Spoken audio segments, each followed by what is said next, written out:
the most mentally disturbed family in America. The family consists of mom, Mimi, Don, the dad, and then 12 kids, 10 sons, 2 girls. It starts with Donald, the oldest son. He's in college when he walks into the health center with burns all over his body. Oh my God, what happened? He just walked straight into the bonfire. I mean, he practically jumped into the bonfire. It was weird. He lit himself on fire. And recently he dismembered a dog in the bathtub. Jim is the second oldest brother. If Donald is the all-American guy, Jim is the bad boy. He did this thing where he would encourage all his little brothers, yeah, bring your girlfriends around. Like, I'm so cool. I'll buy you guys drinks and stuff. But the second the girlfriends would walk in through the door, he would start hitting on them.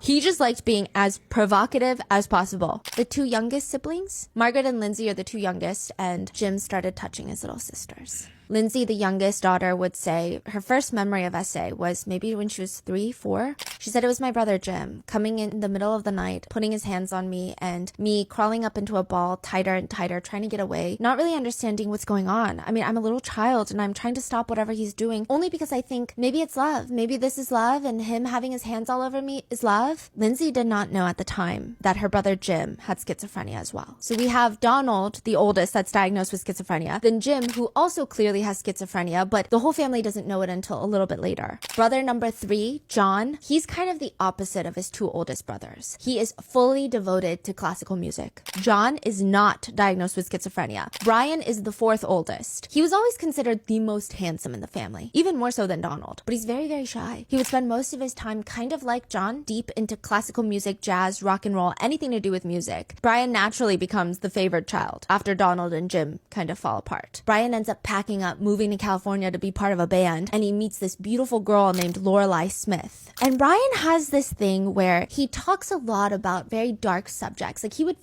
talk openly about death. Lorelei thought it was nice until it wasn't nice. She ends up breaking up with him, and they would both be found dead in her apartment. Brian would shoot his ex-girlfriend Lorelei Smith in the head with a rifle and then turn the rifle on himself. He would be dead. Michael, the next eldest, he briefly had a visit to a psychiatric hospital soon after, and everyone in the family was convinced that he's next. He's losing his grip on reality. He's going to end up just like Donald, just like Jim, just like Brian. But Michael was certain the minute that he stepped into that hospital, wait, I don't think I belong here. This was like his tipping point. He said he started getting into meditation, mindfulness, and he was not diagnosed with schizophrenia.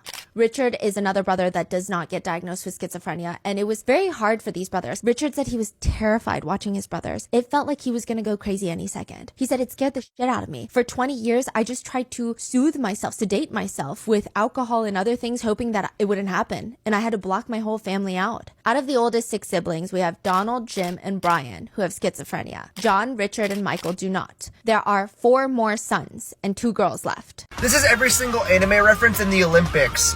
Okay, so firstly we got a Gear Thrown reference. Obviously this dude's blowing his thumb like Luffy doing the giant pistol. These people over here did the Gojo fingers, the Limitless. Come on now. This dude right here hit the Frankie pose. That goes crazy. Noah Lyles also celebrated winning the men's 100-meter gold medal with the Kamehameha. There was 2 blatant JoJo references right here as well. Also, the Tokyo Olympics presenter dressed up as Jiraiya. That's actually insane. This dude hit the Shinso Sasageyo. Isaiah Jewett also thought he was Naruto, hitting that hand sign. We also got the entire Captain Ginyu force hitting the squad pose right there. That's insane.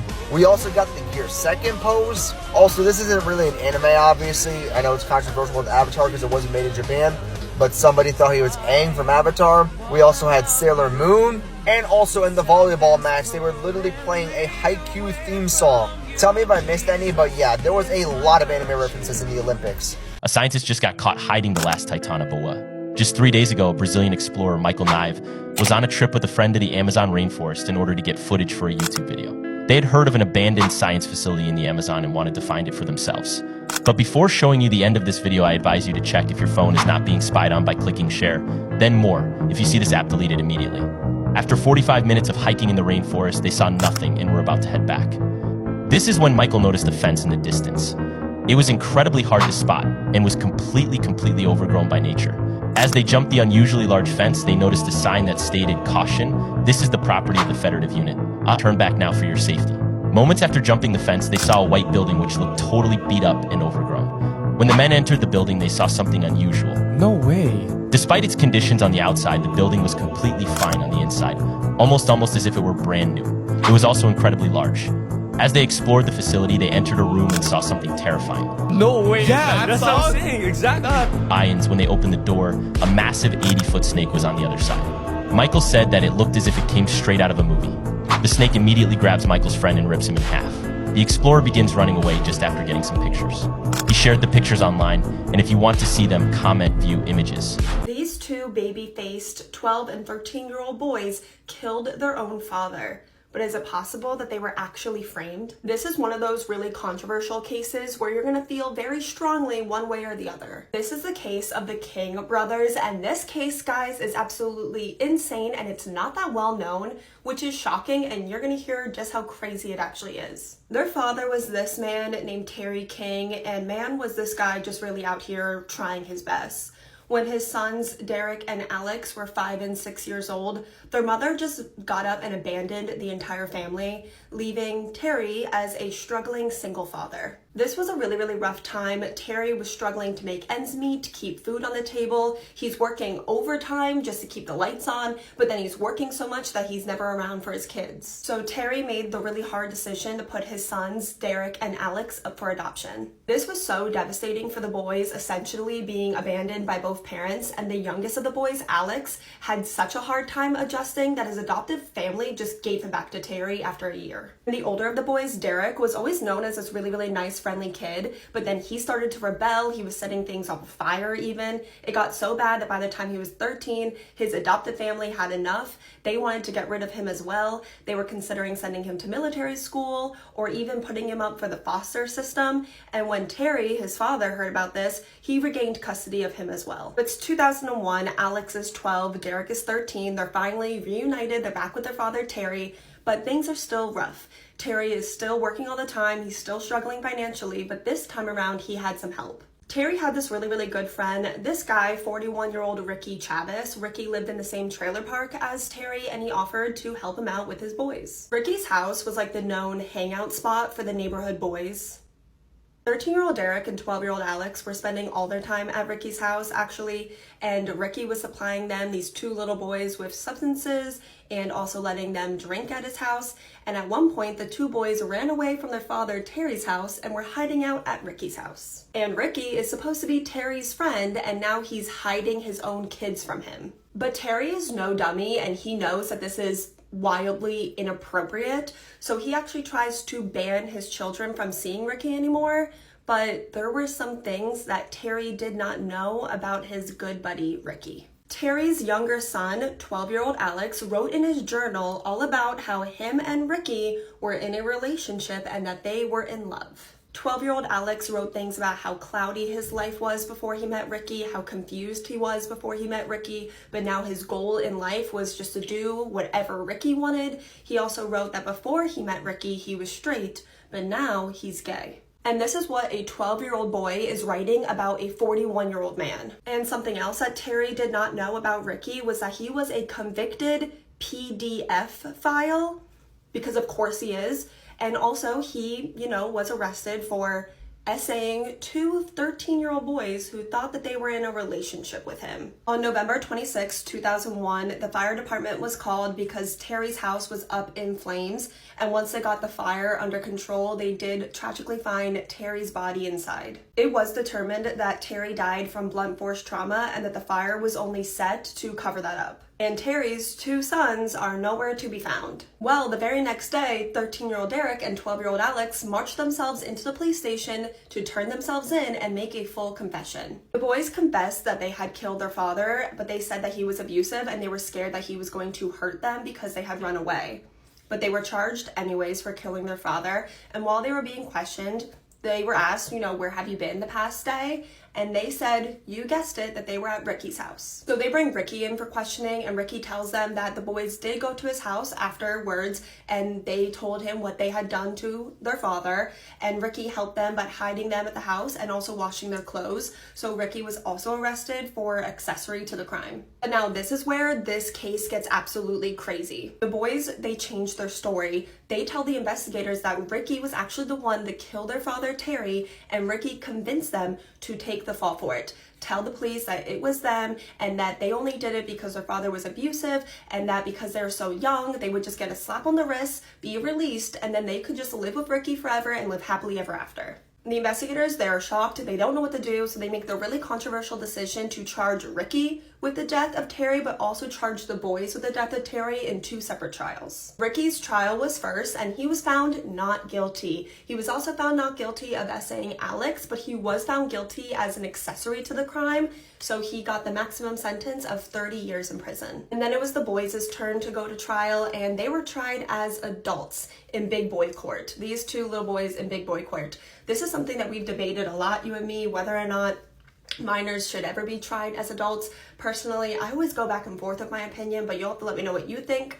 Ultimately, Derek and Alex were both found guilty of killing their father, Terry, and they were facing 22 years to life in prison. But you'll never believe this, immediately after the trial, some of the jury members went and spoke to the media, and they told the media that they actually thought that Ricky was guilty, but they only convicted the 2 boys because they were not totally sure. In the United States, if you're going to convict someone of a crime, you need to be 100% sure of their guilt, especially for a crime of this magnitude, and especially when 2 little boys are facing life in prison. This jury is so stupid, but the judge was forced to overturn that conviction, and they were going to go to trial again. But instead of redoing the entire trial, the boys were actually offered a plea deal. If they pled guilty to 3rd degree, that they would receive a lighter sentence, and that's what they ultimately did. Alex served 6 years in prison and was released when he was 18 years old, and Derek served 7 years in prison and was released when he was 20. And both boys did admit afterwards that they lied about their dad abusing them, and they said that their father was a great dad. Unfortunately, both boys really struggled after they were released from prison, especially the younger brother, Alex. He actually ended up passing away tragically just a few months ago in April of 2024 from an OD. And scumbag Ricky is still in prison, but he is set to be released in 2031, which is not that far away, you guys. This case breaks my heart for so many reasons. I 100% think that Ricky is guilty and he manipulated the boys. Personally, I do not think that a 12 and 13-year-old boy will be smart enough to come up with this whole plan. Like, you're really trying to tell me that they planned to confess, but then backtrack and say that someone else actually did it, and that he told them if they confess and said that it was self-defense, that they would get a lighter sentence? I don't know. I just don't buy that. These 2 boys were abandoned by their mom, their dad, and their adopted families, and then they were preyed on and manipulated on by a, predator. And then they were blamed for their father's death. And to this day, if you look up the death of Terry King, it has his own sons listed as the ones that did it. And I feel absolutely terrible for Terry. I truly do think that he was doing his best as a struggling single father. I think he did everything with, the best intentions for his sons. And it's tragic that he put his trust in someone with the worst intentions possible. Terry's family ended up putting "I love you, Alex and Derek" on his gravestone because they thought that that's what Terry would have wanted. And if that doesn't show you how much love he had for his sons, I don't know what will. This case is insane, and I'm shocked I never heard about it until one of you guys suggested it in my comments. I actually lost the comment of whichever one of you guys suggested me to cover this case. If you were the one that suggested this case, please let me know in the comments so I can give you a little thank you, because this case was insane.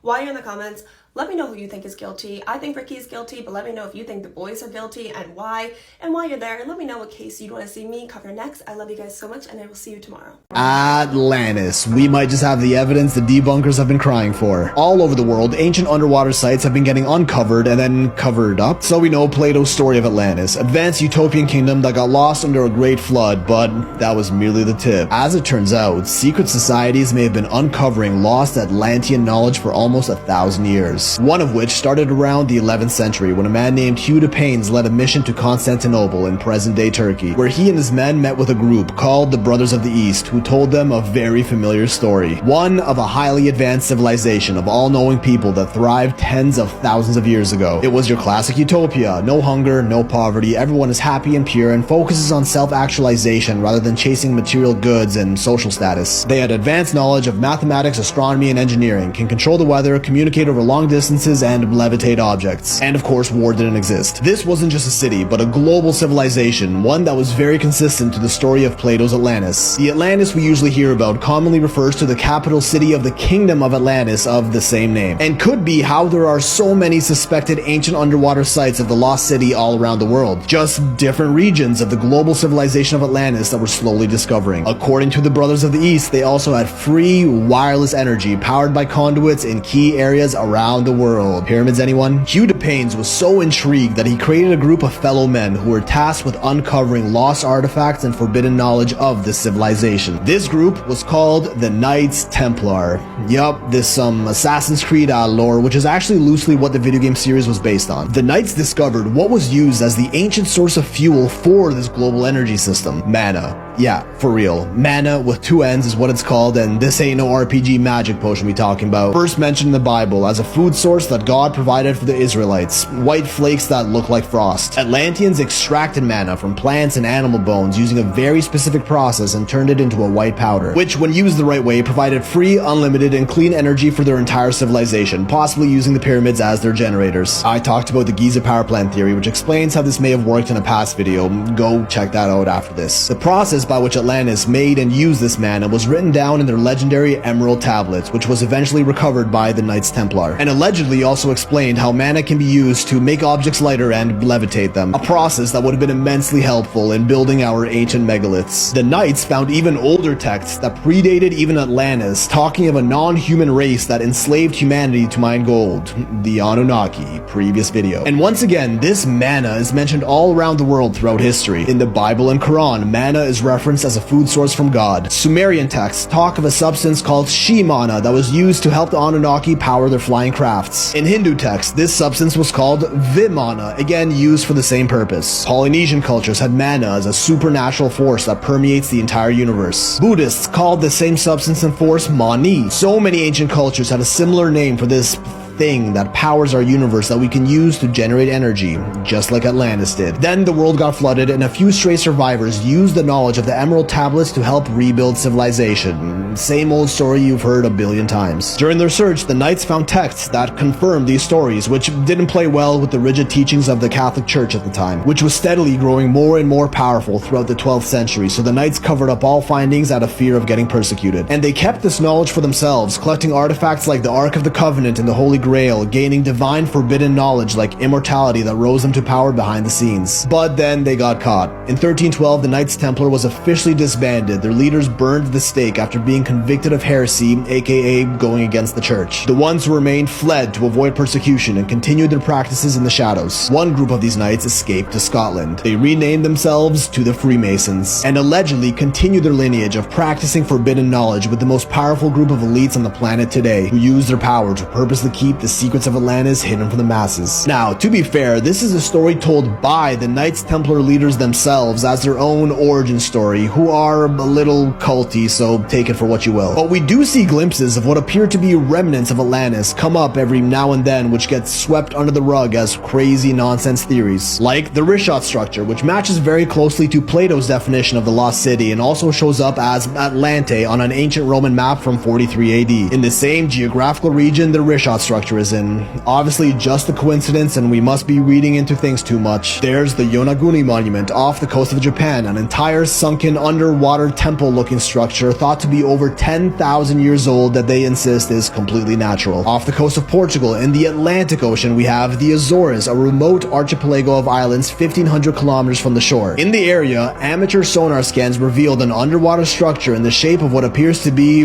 get ready for this, a pyramid on the ocean floor. Rigid, square, and aligned with the 4 cardinal compass directions as most pyramids are, with an estimated 86,000 square foot base. This strange discovery was reported to the Portuguese Hydrographic Institute, to which it was claimed to be an underwater volcano and its location never revealed to the public. Off the coast of Cuba, underwater structures appearing to resemble a city were once again found on the seafloor that would have taken an estimated 50,000 years to sink. This one, they couldn't even pretend to try and say it was natural while keeping a straight face. So, it was shrugged off as we're not sure what that is and we don't have enough data to confirm, and further excavation of the area was discontinued. A little further north, just east off the coast of Miami, Bimini Road, a sprawling underwater terrace that has all the characteristics of being a man-made road deemed a natural geological formation. The Indian city of Dwarka is steeped in an ancient Hindu myth of another advanced utopia where sea levels rose and it was lost to the ocean. Thought to be a myth when in 1963 underwater archaeological excavation revealed numerous artifact and submerged remains of full full-blown ancient structures, 36 meters underwater in the Gulf of Cambay, just off the western coast of India beside Dwarka, which some estimates put these ruins at over 9,000 years old. And we found all of this and more after exploring only something like 5 to 10% of our planet's oceans. What's hidden in the other 95%? Whatever it is, it seems like they're trying to hide something big time. Because the world's oldest known historic sites like Göbekli Tepe and Gunung Padang are being intentionally covered up by the global elites. And it's happening before our very eyes.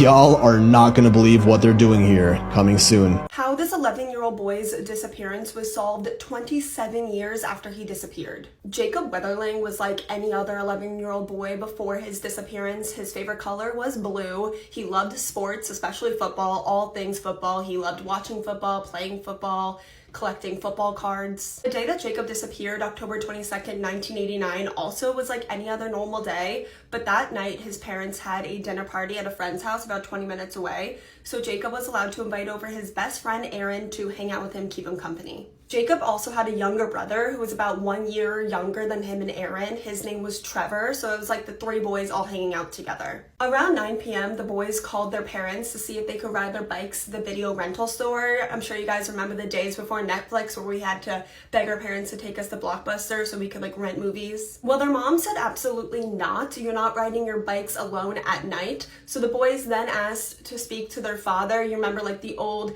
if the one parent says no, ask the other one. Well, their father overruled the mother's decision, said yes, they could ride their bikes to the rental store as long as they were safe and brought a flashlight. It wasn't even a whole 45 minutes later, the parents got another phone call, but this time it was from their neighbor, frantically telling them they had to get home as soon as possible because something happened and Jacob was missing. Well, they immediately left to drive home, but it was about a 20-minute drive back to their house, and I could only imagine that was the most agonizing long 20 minutes of their life. By the time they got back to their house, the police were already there and they were questioning Trevor and Aaron about what happened to Jacob. The boys said that they were riding back from the video rental store when they were stopped by a man in a black mask who had a weapon.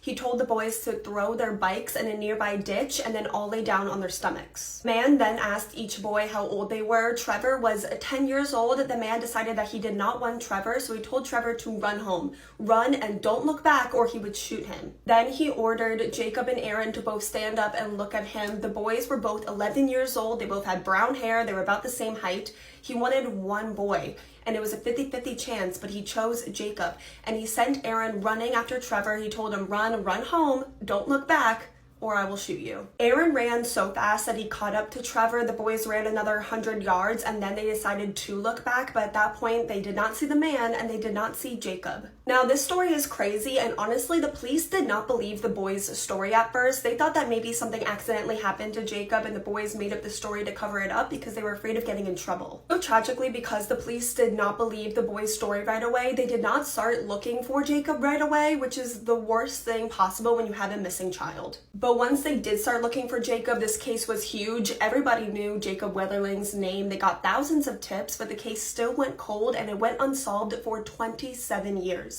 27 years where the parents had no idea what happened to their 11-year-old son. But even as years went by and then decades went by, the investigators could still not let Jacob's disappearance go, and they actually uncovered that only a few months before Jacob disappeared, another boy was kidnapped. His name was Jared, and he was only 1 year older than Jacob, and the two stories were so similar that they had to have been committed by the same person. The man who kidnapped the other boy, Jared, took him from a similar area that Jacob disappeared. He took him into his car where he essayed him, and then afterwards he let Jared go. He told him to run home, don't look back or I will shoot you. It's the exact same story that Trevor and Aaron told the police the day that Jacob disappeared. There was DNA uncovered on Jared's shirt, but they could not match it to anyone for 26 years when they finally got a DNA match, and it belonged to a man named Danny Heinrich. Danny Heinrich was 26 years old back in 1989 when Jacob and Jared both disappeared. He was even questioned when Jacob Wetterling disappeared, but they didn't have any evidence against him. Unfortunately, the statute of limitations for the kidnap and essay of Jared had already passed, so Jared would not get any justice, but they were hoping that they could link Danny Heinrich to Jacob Wetterling. So they searched Danny's house to try and get something on him, and they found a mountain of something. They found so much child essay photos and videos.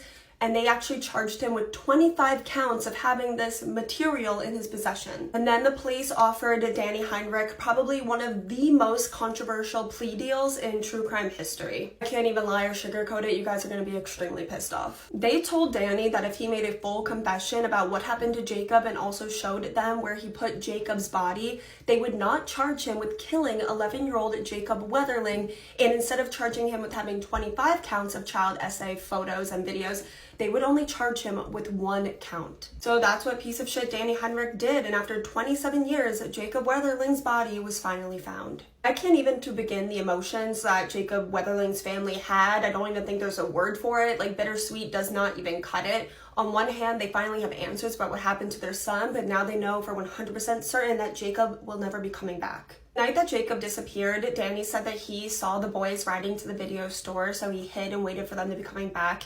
When he kidnapped Jacob, he handcuffed him in his car where he did essay him, and Jacob was asking him, "What did I do wrong?" Danny said that he planned to let Jacob go like he did all the other boys, but he saw a police car drive by. This was completely unrelated because remember at first the police were not searching for Jacob because they thought that the boy's story was a lie, but it scared Danny, he panicked, and he shot Jacob. Due to the plea deal, Danny Heinrich essentially got away with murdering 11-year-old Jacob Wetterling. He was sentenced to 20 years in prison with a chance of early release if he has good behavior. This case is absolutely frustrating and heart-shattering. Let me know all your guys' thoughts in the comments, guys. And while you're there, let me know what case you want to see me cover next. I love you guys so much, and I will see you tomorrow.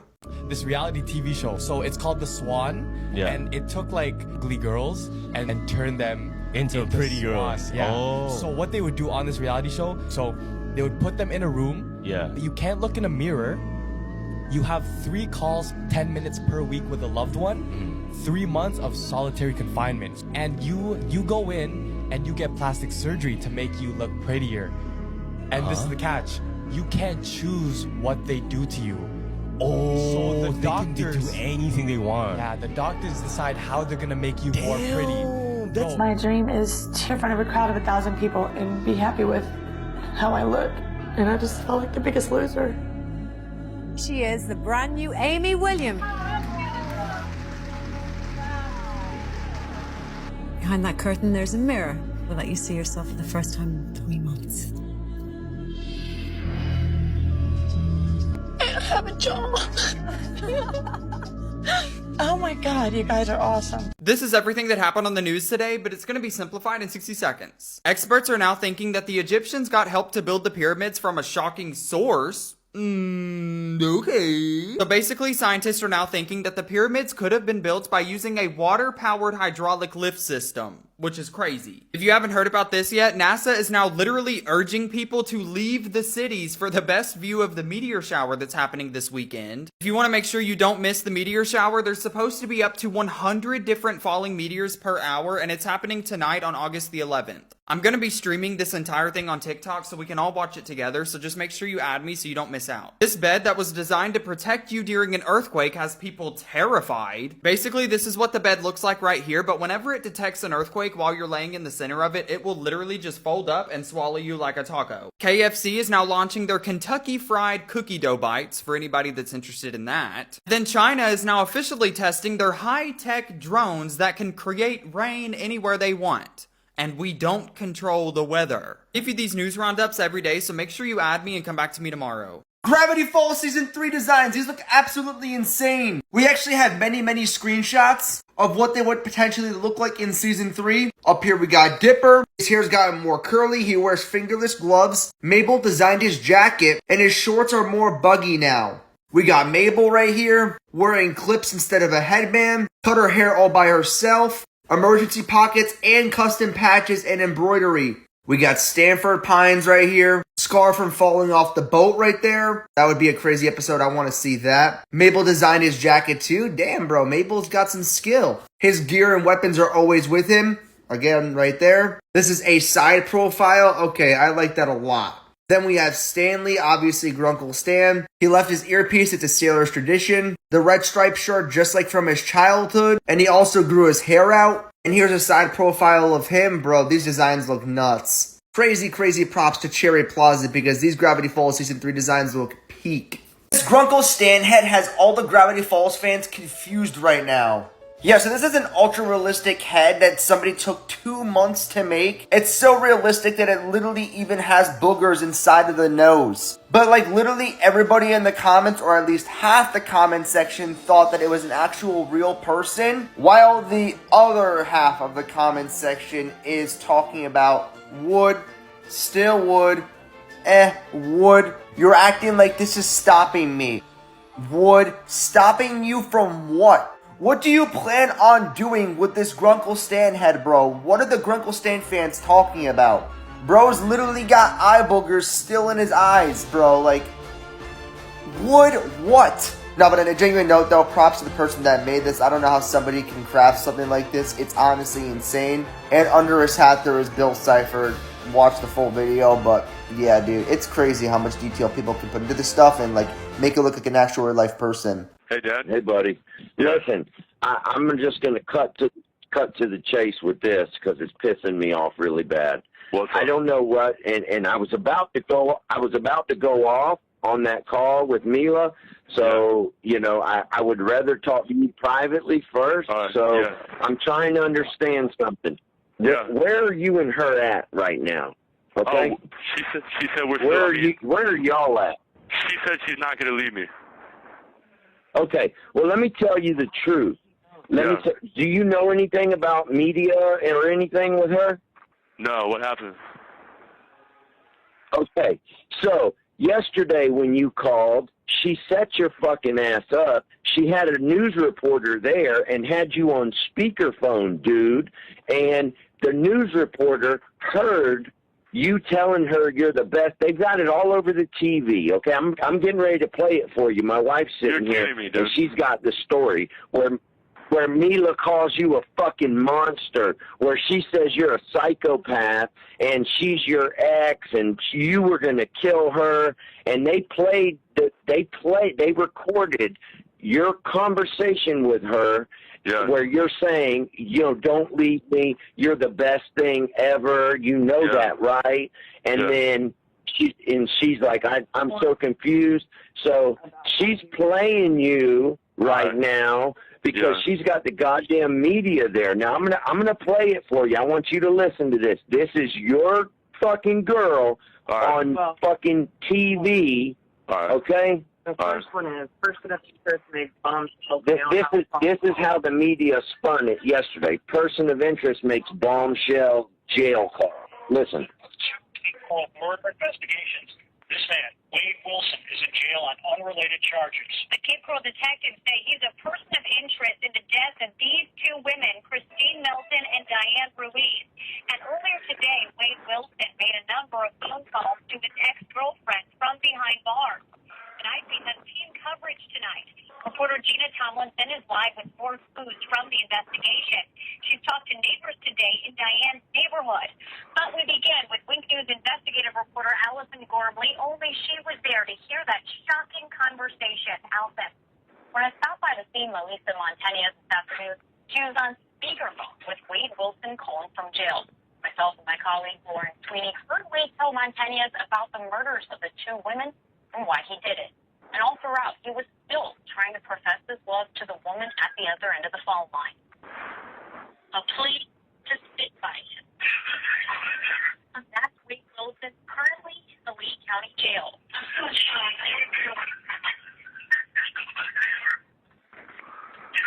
Calling the ex-girlfriend he allegedly attacked last week from a recorded line. That violent attack happened on the same day Christine Melton's body was found at Cape Coral. Same day Diane Ruiz disappeared. Sure. Wow. Well, he just got two people. Montani has agreed to go on camera for this interview to talk about that phone call we heard if she could hide her face. On the phone, we heard Wilson tell Montanez he was on drugs. He just said he just felt like killing her. Like, that's not normal. Like, no. He just felt like killing her. I just felt like killing her. Nonchalant about it? A little bit too much. We couldn't reach Wilson for comment because he's still behind bars and doesn't have an attorney listed. Yeah, that's the first one. Okay, that's the first one yesterday. Now I'm getting ready to play you the one today. So I don't know what her MO is, Wade, but she's telling you something, and she's got you, okay? Now listen to the one today. Listen. All right. I could have been one of those bodies. I was meant to be one of those bodies. Bombshell jail cell confession from Wade Wilson to his ex-girlfriend. She says Wilson called her yesterday and admitted to killing both Christine Melton and Diane Ruiz. Thank you for watching NBC2. I'm Peter Book. And I'm Kelly Burns. Melissa Martinez says Wilson savagely attacked her last week, just hours after he allegedly murdered Melton and Ruiz during a meth-fueled rage. NBC2's Delia Diabra talked with Martinez today. Melissa Martinez says she barely made it out with her life after Wade Wilson viciously attacked her in front of her business last Monday morning. The two were trying to reconcile after a fight the night before, but that's when Wilson snapped, and Martinez says he tried to take her life after already allegedly killing 2 women. Wow. And I'm horrified. Every morning I wake up, I pray for them. Every night that I go to sleep, I pray for them. Melissa Martinez can't believe. He called me, and he did admit to both murders. Her ex-boyfriend, Wade Wilson. He sounded unremorseful, to say the least. He said death by strangulation was both. Was capable of what he confessed to her over the phone. He absolutely can be the sweetest guy that you've ever met in your whole life. But he's also a monster. According to Wilson's jail cell confession to Martinez, he admitted to killing Christine Melton inside her home on Tudor Drive in Southeast Cape. Then, shortly after, came across mother of 2 Diane in Northwest Cape Coral. Diane was happened by circumstance. She was walking to work, and he needed another cell phone, another means of money, and she got in the car willingly, he said. Strangled her out. I'm like, why'd you have to kill her? If you wanted money, if you wanted this, could you not have just taken her purse? Could you not have just robbed her? And he goes, I was just so messed up on that. Martinez says she could have easily lost her life by the hands of Wilson on October 7th. All right, Dad. He attacked her after returning from a crime. Okay. So listen to me. I don't need to listen to it. I'm gonna give you some goddamn advice, okay? This man won £1 million but completely ruined his life. This is the true crime case that shocked the UK. Prior to 2001, Charles Ingram and his wife were living a fairly normal life with their 3 children. On the 9th of September, he became a contestant on the very popular UK TV show Who Wants to Be a Millionaire. His wife Diana and her brother Adrian had both been contestants recently and actually won £32,000. Charles was finally in the hot seat and ready to earn some money for himself. However, things didn't end up going to plan. On the first day of filming, he'd actually only managed to reach the £4,000 mark. Now, fans of the show know that throughout the programme, you move through monetary increments and you are allowed a limited amount of help throughout. You're able to use a total of 3 lifelines throughout your time on the show. These are 50-50, phone a friend and ask the audience. Now, when filming commenced on the first day, Charles has actually already used 2 of these lifelines. He wasn't anywhere near the £1 million mark yet. The producers of the show admitted that they were quite dismissive of Charles and they never expected him to get much further. On the second day though, despite everyone's doubts, Charles started progressing through the rounds. Although on many occasions he admitted to not knowing the answer, he was able to make several seemingly completely accurate guesses. He finally reached the £1 million question despite everybody's doubts. Again, after admitting to not knowing the answer at all, he gambled on the correct one. In front of the cameras, he seemed elated to have won, but behind the scenes, things were very different. Cameras panned to Charles's wife Diana in the audience, and she struggled to be even smiling at her husband's new millionaire status. The production team started to get very suspicious, and there was even rumours that the Ingrams were actually in the dressing room arguing after he'd just won £1 million. Producers actually were so suspicious that they decided to search Charles after his win. They were looking for any devices on him that might explain sort of the odd behaviour that he'd been exhibiting. On his person, however, nothing was found. That's when the team started reviewing the video footage of the programme. Now, there was actually a live studio audience at the time of filming. They figured out that Charles was strategically reading out each possible answer for the questions and then pausing. When the correct answer was read out, a cough could be heard from the audience. It was discovered that the cough would usually come from a member of the audience called Tequin Whittock. He was actually another contestant on the show, and at one point another cough came from Diana. The matter was handed to police and the three were charged with procuring the execution of a valuable security by deception. All three were given prison sentences, suspended for 2 years. They were all fined and ordered to pay the prosecution and defence charges. They all still do maintain their innocence to this day. Interestingly, in 2010, Charles actually had an accident with a lawnmower and lost 3 of his toes. 3 little girls went to Girl Scout camp in the summer of 1977 and were killed less than 24 hours later. Lori Farmer was only 8 years old. She was the youngest of the girls. She knew that summer that she wanted to go to summer camp, but she couldn't choose between going to the YMCA camp or the Girl Scout camp, and it was actually her mother that urged her that she should go to the Girl Scout camp. Michelle Gousset was 9 years old. She had gone to the same Girl Scout camp the previous summer and was really excited about going to camp again this year. And Doris Milner, who went by Denise, was 10 years old. This would be her first time ever going to summer camp and she was super anxious about it. She actually told her mother right before camp that she did not want to go anymore, but her mother convinced her that she should go. What's super eerie is that the day that Denise left for camp, her 5-year-old sister asked her mom out of the blue about death and what happened to people when they die. Her mom tried to explain it, to her 5-year-old daughter, and then her daughter just says, "Mama, tomorrow everybody is going to die." And the very next night, Lori, Michelle, and her sister Denise were all killed. On June 12th, 1977, over 130 girls and their camp counselors all showed up to summer camp. They're all nervous and excited. All girls were separated into like 10 units, 10 campsites, and then they had like 8 or so tents that the girls would share. Each unit looked something like this. So you see there's 7 tents which the girls would share, and then this tent right here was the counselor's tent. And then this tent, tent 7, was the tent that Lori, Michelle, and Denise were sharing. As you can see, it's the farthest one from any of the counselors, and this building right here completely obstructed the view from the counselors to tent 7. This is so dangerous and upsetting and frustrating. If you take over 100 little girls into the middle of the woods, you should be able to see them at all times, or at least see their tents. The tents should have 100% been closer to the counselors. And I know you could argue that hindsight is 20/20 and they did not know that something awful was going to happen.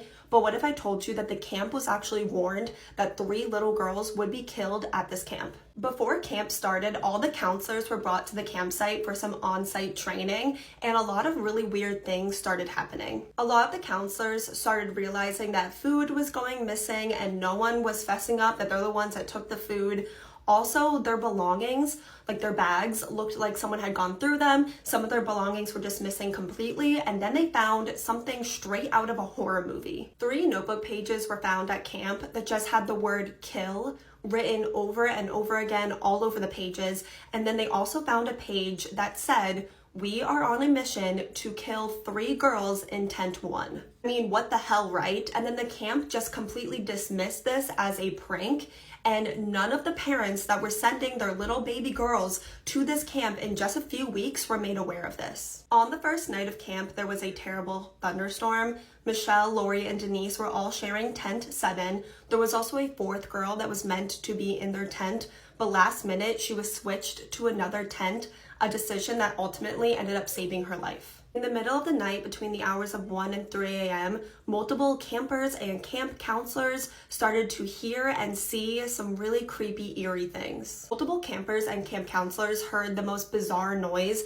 It was like a moaning, groaning noise. It kind of sounded like a human, but it also kind of sounded like an animal. One counselor, who was only 15 that heard the noise, kind of shined her flashlight out of the tent, but when the noises stopped, she just went back to bed. Some campers said that they saw in the middle of the woods, like off of their campsite, 3 lights that looked like they were from flashlights, and some campers were even woken up from flashlights being shined into their tents. And then around 3 a.m., some campers woke up to the sounds of screaming and someone calling out for their mama before the sounds all stopped completely. In the morning, one of the counselors was walking to the showers when she noticed a sleeping bag that was left outside kind of near the bushes. So when she got closer to the sleeping bag, she noticed that the body of 10-year-old Denise was stuffed inside. The counselor immediately runs to alert the other counselors and the owners of the camp. All the other little girls were moved to a different area and they distracted them with games while they did a head count to see who else was missing, if anyone else was missing,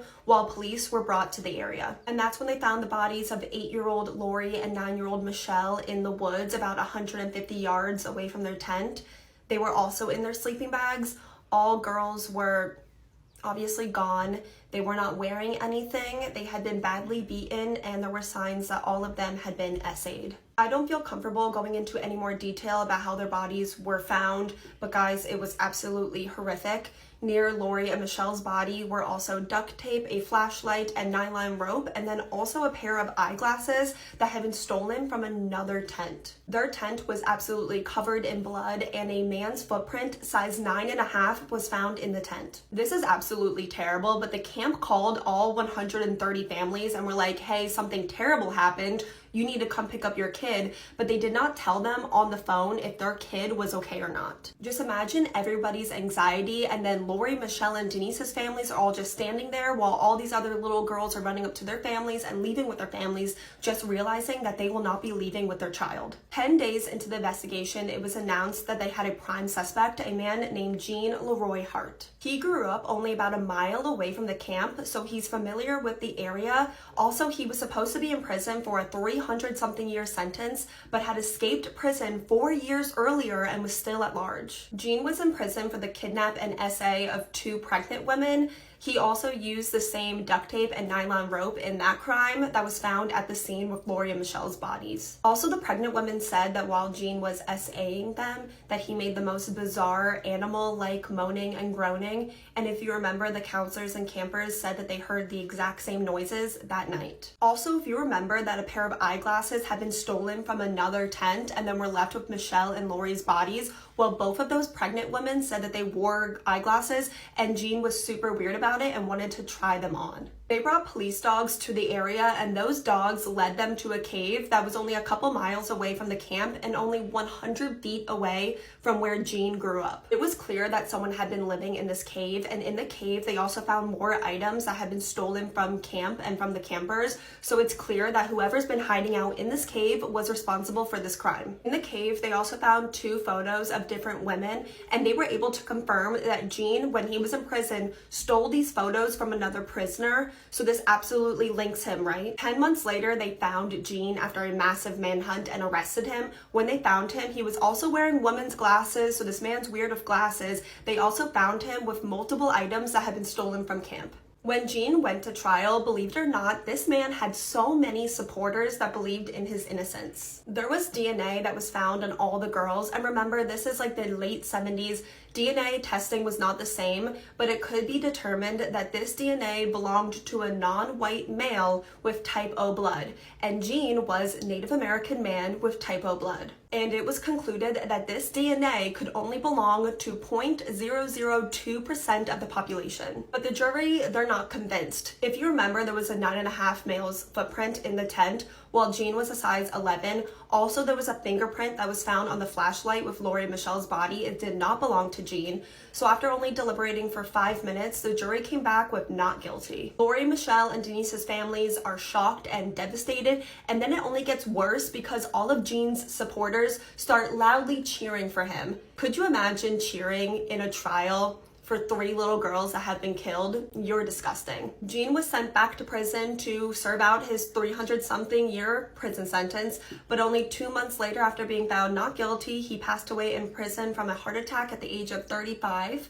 His funeral was attended by over 1,300 people and is actually the largest funeral in that county's history. Investigators 100% believed that Gene was responsible, so they didn't really investigate further after this, and that's where this case stood for over 40 years until 2022, so not that long ago. With new DNA testing, it was confirmed that that DNA did 100% in fact belong to Gene. But since Gene was already dead, there wasn't really anything they could do at that point, but I do hope it brought some kind of peace to Lori, Michelle, and Denise's family. I've always believed, even before 2022, when it was confirmed that Gene was guilty all along. I mean, there was no doubt in my mind, but I've also always believed that this crime was committed by more than one person.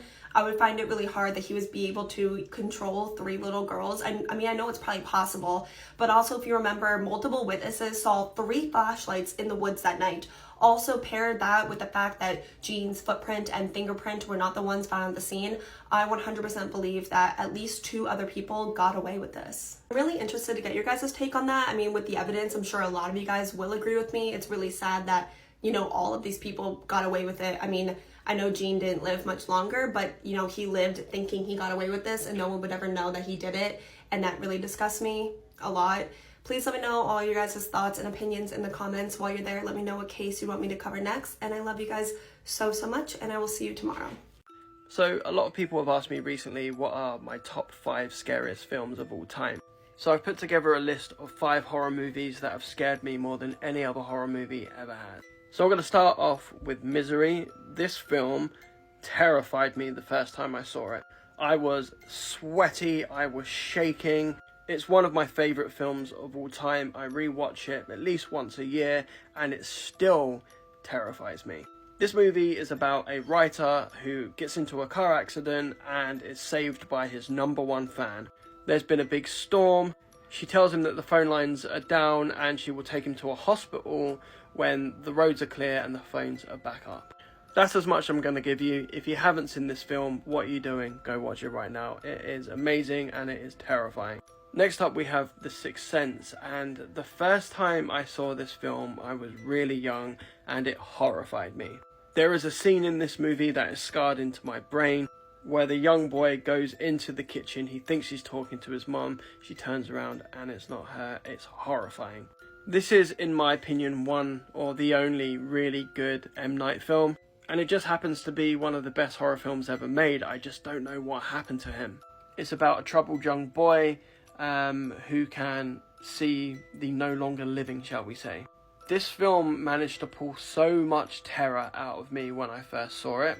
So much so that I was afraid to watch it again. I'm happy to report that I am 36 years old now. I've seen this film many times. It's one of my favourite films, but I still think it's one of the scariest movies ever made.